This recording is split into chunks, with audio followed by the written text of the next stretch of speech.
Hello, I'm John Darnielle for the Criterion Collection. Thank you very much. But I am. And they have agreed to let me raid their vault here. And they have a bag which they say is self-limiting, right? So that I don't, because I was asking them, I was like, I don't want to be incredibly greedy. And at the same time, I do want to be incredibly greedy because I'm in the Criterion Collection vault. Let's get to it and see what I can find. So, now, there's Salo. I'm not going to take this one, but I'm going to talk about it.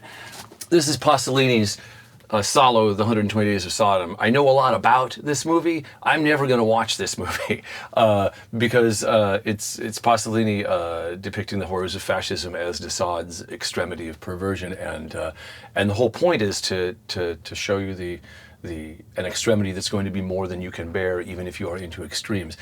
When you're a young watcher, you feel like you have to see all these movies and you have to actually do them. And I understand it's remarkable. I just can't. So that's the first movie I'm not taking home to my children. However, on the other hand, we have here a thing that says the Samurai Trilogy. Do I really have to explain to you that I'm taking home the Samurai Trilogy? Oh man, what is it? This is Hiroshi Inagaki and starring the inimitable Toshiro Mifune, one of the greatest actors of all time. It's funny, there's a book about Fellini called Fellini's Faces, because he has such an eye for the face. But Mifune is the other side of that, where you can bring a face to the camera that the camera just naturally can't resist. Obviously, you're in the presence of one such face right now. Stephen Sondheim, Company.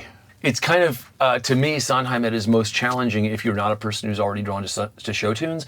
Some of these ones will absolutely make you run screaming if you're an anti-show tunes guy. But then if you sit with it, you'll be very happy you did. Salvatore Giuliano, what is this? In July 5th, 1950, Sicilian bandit Salvatore Giuliano's bullet-riddled corpse is found face down in a courtyard in Castelvetrano, a handgun and rifle by his side. Friend, honestly, if you don't relate to that description immediately with a feeling of extreme desire, you and I are different people. This is Sir Laurence Olivier doing Richard III. I'm going to take the controversial position that Laurence Olivier probably does a really good Richard III. And I haven't engaged Shakespeare in a long time. I'm a big defender of Shakespeare. Joseph Fink and I have had, Joseph has a position that everybody should stop doing Shakespeare for a while and let other people in theater get some air.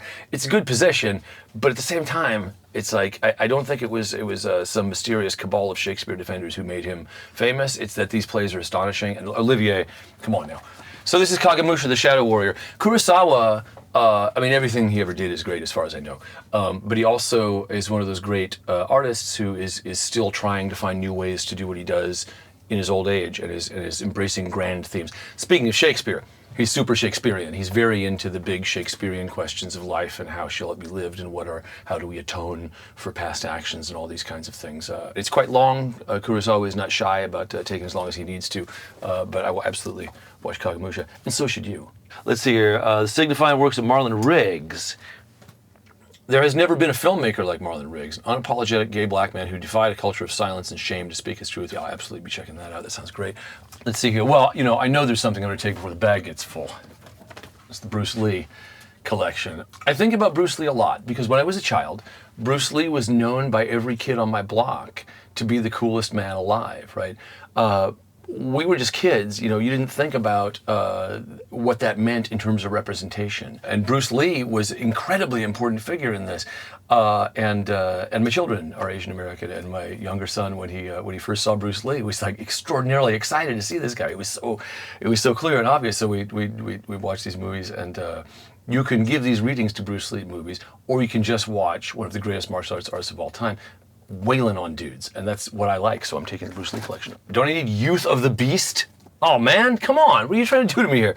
When a mysterious stranger muscles into two rival Yakuza gangs, Tokyo's underworld explodes with violence. It's now in my bag. There is room for it. I'm putting it there, and I'm going to put the Bell of Narayama there, and bid you a good day from the offices of the Criterion Collection. I'm John Darnielle, and I'm applying for a job here. Please, if you get a call asking whether my references are good, tell them I'm a very hard worker.